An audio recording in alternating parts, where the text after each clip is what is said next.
T.S.. এলিয়টের লেখা Hamlet and his problems প্রথম পাবলিশড হয় অ্যাথেনাইম বলে একটা জার্নালে। That was September 1919। Next year এই এসেটাই পাবলিশড হয় the sacred wood essays on poetry and criticism এই কালেকশনটাতে।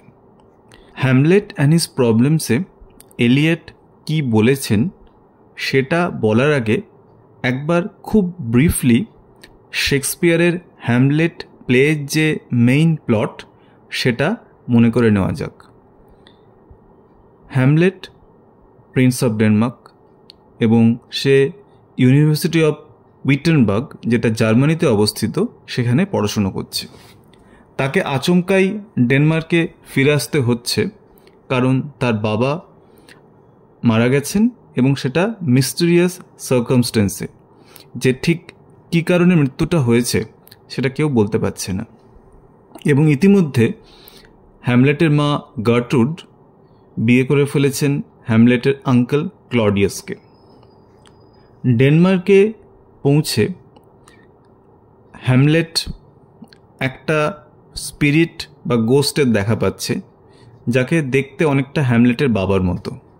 সে বারবার বলছে, প্রতিশোধ নাও, আমার খুনের প্রতিশোধ নাও।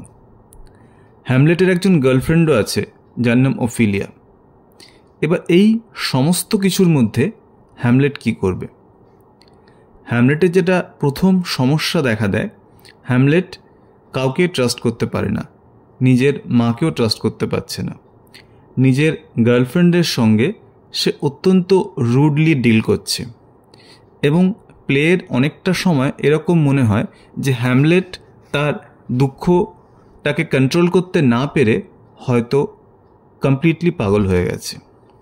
আবার এর মধ্যে হ্যামলেট অপরচুনিটিও পাচ্ছে তার আঙ্কেল ক্লডিয়াসকে মার্ডার করার, কিন্তু সে করছে না, কারণ সে যখন চান্সটা পাচ্ছে তখন ক্লডিয়াস প্রে করছে এবং হ্যামলেট ভাবছে এই সময় যদি আমি ক্লডিয়াসকে খুন করি, he goes to heaven and I won't let it happen. সুতরাং সেই চান্সটাও সে ছেড়ে দিচ্ছে।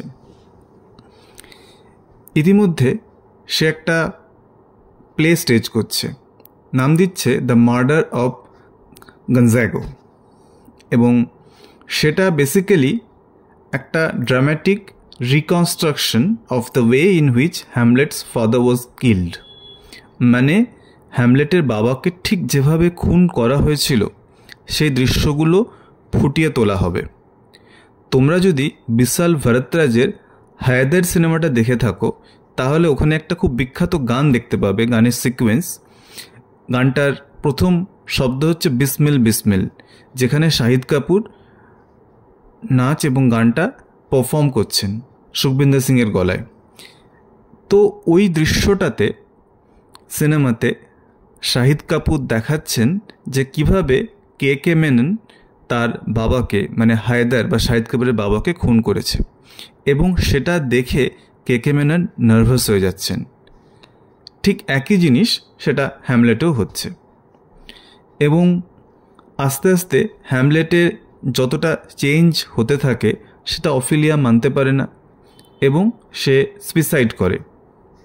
কারণ হ্যামলেটের মধ্যে এতটা চেঞ্জ, হ্যামলেট তাকে এত ইগনোর করছে, সেটা সে কখনো আগে ভাবেনি। ফাইনালি হ্যামলেট তার রিভেঞ্জ নিচ্ছে এবং নিজেও মারা যাচ্ছে।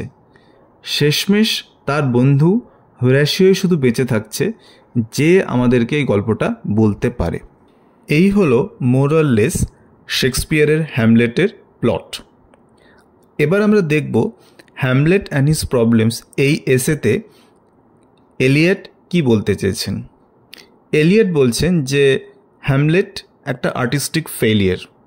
কি আর্গুমেন্ট দেখাচ্ছেন? এক, উনি বলছেন যে শেক্সপিয়ারের হ্যামলেট অরিজিনাল ওয়ার্ক নয়। ইনফ্যাক্ট এলিয়ট হিন্ট করছেন যে টমাস কিডের যে স্প্যানিশ ট্র্যাজেডি বলে যে প্লেটা আছে সেটাকেই শেক্সপিয়ার রিওয়ার্ক করেছেন। পয়েন্ট 2, এলিয়ট বলছেন যে এই হ্যামলেট প্লেতে মোটিভটাই কিন্তু রিভেঞ্জের চাইতে বড় হয়ে দাঁড়াচ্ছে এবং এলিয়ট প্রশ্ন করছেন হ্যামলেট এত সময় নিচ্ছে কেন, এত কথা বলছে কেন। পয়েন্ট নাম্বার 3, এলিয়ট প্রশ্ন করছেন যে ক্রিটিক্সরা কেন হ্যামলেটের ক্যারেক্টারটাকে নিয়ে অবসেসড, কেন তারা অ্যাজ এ হোল প্লেটাকে নিয়ে কথা বলছেন না। যারা ক্রিটিক্স তারা এতদিন শুধু হ্যামলেটের ক্যারেক্টারটাকে অ্যানালাইজ করেছেন, কিন্তু অ্যাজ এ হোল প্লেটার যে ইউনিটি নেই সেই কথাটা কেউ বলে না কেন। নাম্বার 4, হয়তো সবচেয়ে ইম্পর্ট্যান্ট পয়েন্ট, এলিয়ট বলছেন যে হ্যামলেট গোটা প্লে জুড়েই তর্জন গর্জন করে, রেভ করে, র্যান্ট করে, কিন্তু একটা অবজেক্টিভ কোরিলেটিভ পায় না যেটা দিয়ে সে তার ইমোশনসটাকে এক্সপ্রেস করবে। অবজেক্টিভ কোরিলেটিভ জিনিসটা কি? এটাকে এলিয়ট ডেসক্রাইব করছেন as a set of objects, a situation or a chain of events which shall be the formula of that particular emotion. কিছু অবজেক্টস থাকবে, কিছু সিচুয়েশনস থাকবে, বা একটা চেইন অফ ইভেন্টস থাকবে যেটা আপনার মনের অবস্থাকে তুলে ধরবে। এলিয়ট এটাও বলছেন ম্যাকবেথে কিন্তু এই সমস্যাটা নেই, সেখানে শেক্সপিয়ার অবজেক্টিভ কোরিলেটিভটাকে আনতে সাকসেসফুল হচ্ছেন।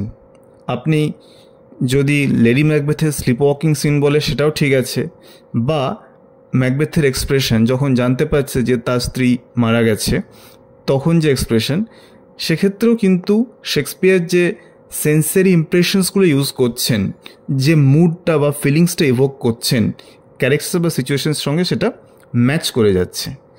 এবং এলিয়টের মনে হচ্ছে যে হ্যামলেটের মধ্যে কিন্তু এই প্রিসিশন, এই পারফেক্টনেসটা নেই। পয়েন্ট নাম্বার 5, উনি বলছেন হ্যামলেট হচ্ছে মোনালিসা অফ লিটারেচার। মোনালিসা হচ্ছে একটা 16th century painting, early 16th century painting, যেটা Italian painter Leonardo da Vinci এঁকেছিলেন। এলিয়ট বলছেন যে সবাই এই ছবিটা নিয়ে কথা বলে কারণ এই ছবিটা ইন্টারেস্টিং এবং এনিগম্যাটিক। এনিগম্যাটিক মানে something which you cannot understand clearly. এবং এলিয়ট বলছেন মোনালিসা সম্পর্কে, it is popular not because it is a work of art, it is a work which is interesting and that's why people consider Mona Lisa a great work of art. মানে যে মোনালিসার হাসির কি meaning সেটা মানুষ বুঝতে পারে না, এবং সেজন্যই তারা বলে এটা ভীষণ ভালো একটা আর্ট। এবং উনি বলছেন ঠিক একইভাবে ক্রিটিক্সরা বা রিডার্সরা বা অডিয়েন্সরা হ্যামলেটকে বুঝতে পারেন না, কারণ তারা এটাকে ইন্টারপ্রেট করতে পারেন না, এবং সেই জন্যই বলেন এটা একটা অসাধারণ প্লে। এইগুলো এলিয়টের বক্তব্য। এবার এলিয়টকে ডিফেন্ড করার জন্য অনেক পয়েন্টস আসতেই পারে, কিন্তু এটাও ভেবে দেখতে হবে যে এলিয়ট অফকোর্স একজন বড় পোয়েট এবং ক্রিটিক, সেটা নিয়ে কোনো ডাউট নেই, কিন্তু এলিয়টের প্রত্যেকটা কথাকেই কি অ্যাকসেপ্ট করা যায়?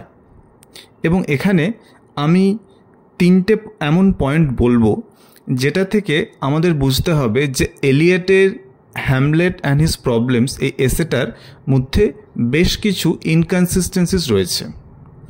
1, হ্যামলেট কিন্তু জাস্ট একটা রিভেঞ্জ প্লে নয়, আর 5টা রিভেঞ্জ প্লেয়ের মতো নয়। এর যে প্রোটাগনিস্ট সে কিন্তু ইউনিভার্সিটির স্টুডেন্ট, তার নিজের একটা সেন্স অফ মরালিটি আছে, কনসিয়েন্স রয়েছে, ফিলোসফি রয়েছে। সুতরাং সে দুম করে একটা র্যান্ডাম অ্যাকশন নিতে পারে না। এবং যেই প্লেতে হ্যামলেটের মতো একজন ইন্টেলেকচুয়াল সফিস্টিকেটেড ক্যারেক্টার আছে, সেটা কখনোই ব্লাড অ্যান্ড গর রিভেঞ্জ ট্র্যাজেডির মতো হতে পারে না। একটার পর একটা খুন, সেটা মনে হয় হ্যামলেটে পসিবল নয়। এবং এলিয়ট যে কমপ্লেন করছেন যে হ্যামলেটে সেই অবজেক্টিভ কোরিলেটিভের ফর্মুলাটা কাজ করছে না, আমরা প্রশ্ন করতে পারি যে একটা ওয়ার্ক অফ আর্ট, একটা প্লে, তাকে কি কোনো ফর্মুলা ফলো করতে হবে এরকম কোনো ক্যালকুলেশন রয়েছে? Each work is unique in its own way. প্রত্যেকটা লেখার একটা নিজস্ব অ্যাপিল রয়েছে, তাকে কোনো ফর্মুলাকে ফলো করতে হবে এরকম কোনো হার্ড অ্যান্ড ফাস্ট রুল তো নেই। 3 নম্বর পয়েন্টে আমি একজন রাইটারের কথা বলতে চাই যার নাম রোনাল্ড সুইচার্ড, এবং উনি একটা বই লিখেছিলেন। বইটার নাম হচ্ছে Eliot's dark angel intersections of life and art, যেটা অক্সফোর্ড ইউনিভার্সিটি প্রেস থেকে বেরিয়েছিল 1999-এ। এবং এই বইটা পড়লে দেখা যাবে যে এলিয়ট নিজেই বলছেন যে I feel embarrassed by the callowness of some of my essays, মানে কিছু কিছু এসে খুব ইম্যাচিওর ভাবে আমি লিখেছি। তার মধ্যে কি কি রয়েছে? Shakespeare and the stoicism of Seneca, Hamlet and his problems এবং 4 এলিজাবেথান ড্রামাটিস্ট। সুতরাং এলিয়ট নিজেই বলছেন যে এই লেখার সময় তিনি ততটা ম্যাচিওর ছিলেন না। হতেই পারে, কারণ এলিয়ট যখন এই এসেটা লিখছেন হি ওয়াজ অনলি 31, মাত্র 31 বছর বয়স। সুতরাং একটা ক্যালকুলেশন বা আন্ডারস্ট্যান্ডিংয়ে ভুল তো হতেই পারে। এবং এই এলিয়টস ডার্ক এঞ্জেল এই বইটা পড়লে আরেকটা ইন্টারেস্টিং ফ্যাক্ট জানতে পারি। এলিয়ট বলছেন যে এই অবজেক্টিভ কোরিলেটিভ এই ফ্রেজটাকে আমি ইউজ করেছি, কিন্তু এইটা আগে ইউজ করেছিলেন ওয়াশিংটন অ্যালস্টন বলে আরেকজন। সুতরাং এই অবজেক্টিভ কোরিলেটিভের যে ক্রেডিট, যে এই ফ্রেজটা ইউজ করেছেন একমাত্র এলিয়ট সবার আগে, সেটা কিন্তু ঠিক নয়। এবং এই ওয়াশিংটন অ্যালস্টনকে ক্রেডিটটা কিন্তু এলিয়ট নিজের হাতেই দিচ্ছেন। আর এটা হতে পারে যে সেই সময় কয়েকটা বই পাবলিশড হয়েছিল, তার মধ্যে মিস্টার J.M. রবার্টসনের একটা বই ছিল দ্য প্রবলেম অফ হ্যামলেট। তো এই বইটা অনেক সময় হতে পারে যে এলিয়টকে ইন্সপায়ার করেছিল। হ্যামলেট অ্যান্ড হিজ প্রবলেমস এটা কোনোভাবেই একটা পারফেক্ট এসে নয়, কিন্তু এটা আমাদের পড়তে হবে এই কারণে যে বুঝতে হবে যে যারা master of their art, T S. Eliot অবশ্যই তাদের মধ্যে একজন, তাদেরও ভুল হয় এবং তাদেরও ম্যাচুরিটির অভাব থাকে। সময়ের সঙ্গে সঙ্গে তারা ম্যাচিওর করেন।